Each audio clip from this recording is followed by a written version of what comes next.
We provide you the platform to turn your dreams into reality. Give wings to your aspirations with KR Mangalam University. गोलियों की गूंज और अफरा तफरी, क्या फिर बाल बाल बचे अमेरिका के राष्ट्रपति ट्रंप? सीक्रेट सर्विस ने दिखाया दम, लेकिन कैसे सुरक्षा घेरा तोड़कर अंदर घुसा शूटर? वॉशिंगटन में चली गोली, भारत का आया बयान। लोकतंत्र में हिंसा पर क्या बोले प्रधानमंत्री मोदी? नमस्कार, मैं हूं दीपिका पांडे और आप देख रहे हैं दैनिक जागरण न्यूज। अमेरिका से आई एक खबर ने पूरी दुनिया को हैरान कर दिया। एक बार फिर लोगों के मन में यह सवाल उठने लगा कि क्या राष्ट्रपति डोनाल्ड ट्रंप एक बार फिर निशाने पर थे? वॉशिंगटन हिल्टन होटल, जहां दुनिया भर के दिग्गज पत्रकार और सेलिब्रिटीज मौजूद थे, वहां अचानक गोलियों की आवाज सुनाई देती है और इस घटना के बाद प्रधानमंत्री नरेंद्र मोदी का भी एक बहुत बड़ा बयान सामने आया है। पीएम मोदी ने इस हमले की कड़ी निंदा की है और राष्ट्रपति ट्रंप की सुरक्षा को लेकर क्या कुछ कहा है वो हम आपको इस रिपोर्ट में आगे बताएंगे। लेकिन सबसे पहले बात उस सच की जो खुद राष्ट्रपति ट्रंप ने प्रेस कॉन्फ्रेंस में दुनिया के सामने रखा है। क्या हुआ था उस वॉशिंगटन में, देखिए हमारी इस खास रिपोर्ट में।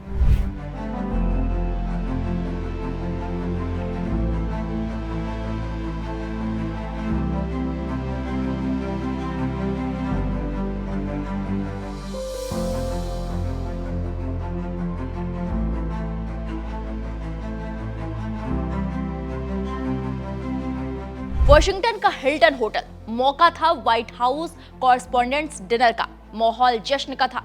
लेकिन तभी अचानक एक धमाका हुआ और सब कुछ बदल गया। सुरक्षा जांच क्षेत्र के पास एक हथियारबंद शख्स ने फायरिंग शुरू कर दी। होटल के अंदर भगदड़ मच गई। लोग जान बचाने के लिए टेबल और कुर्सियों के नीचे छिपने लगे। न्यूज एजेंसी एएनआई के रिपोर्टर रीना भारद्वाज भी उस वक्त वहीं मौजूद थी। सीक्रेट सर्विस ने बिना एक पल गंवाए राष्ट्रपति ट्रंप, मेलानिया ट्रंप और उपराष्ट्रपति को सुरक्षा घेरे में लिया और सुरक्षित स्थान पर पहुंचा दिया। घटना के तुरंत बाद राष्ट्रपति ट्रंप ने मोर्चा संभाला। ट्रंप ने बताया कि हमलावर कोई मामूली शख्स नहीं बल्कि घातक हथियारों से लैस एक बीमार आदमी था।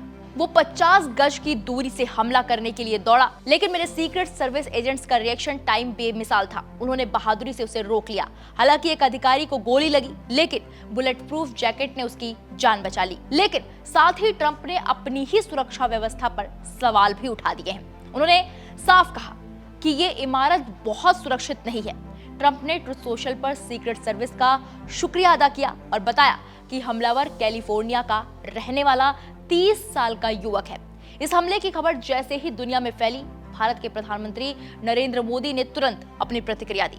पीएम मोदी ने इसे लोकतंत्र पर हमला करार दिया। पीएम मोदी ने एक्स पर लिखा, ये जानकर राहत मिली कि राष्ट्रपति ट्रंप प्रथम महिला और उपराष्ट्रपति सुरक्षित हैं। मैं उनकी निरंतर सुरक्षा की कामना करता हूं। लोकतंत्र में हिंसा का कोई स्थान नहीं है और इसकी स्पष्ट रूप से निंदा की जानी चाहिए। वहीं ट्रंप ने ऐलान किया है कि ये प्रेस डिनर अगले 30 दिनों के अंदर फिर से आयोजित होगा। लेकिन सवाल वही है, क्या जुलाई 2024 के बटलर हमले और सितंबर के फ्लोरिडा कांड के बाद भी अमेरिका के राष्ट्रपति की सुरक्षा में सेंध लग रही है? एफबीआई और सीक्रेट सर्विस अब इस 30 साल के हमलावर की पूरी कुंडली खंगाल रही है। अमेरिका में चुनाव करीब है और ट्रंप पर ये बार बार होते हमले वहां की राजनीति में नया उबाल ला रहे हैं। फिलहाल जांच जारी है और दुनिया की नजर अब इस बात पर है कि आखिर इस बार सुरक्षा में चूक हुई तो हुई कहां। अब इस पूरे मामले पर आपकी क्या राय है, हमें कमेंट बॉक्स में जाकर जरूर बताइएगा।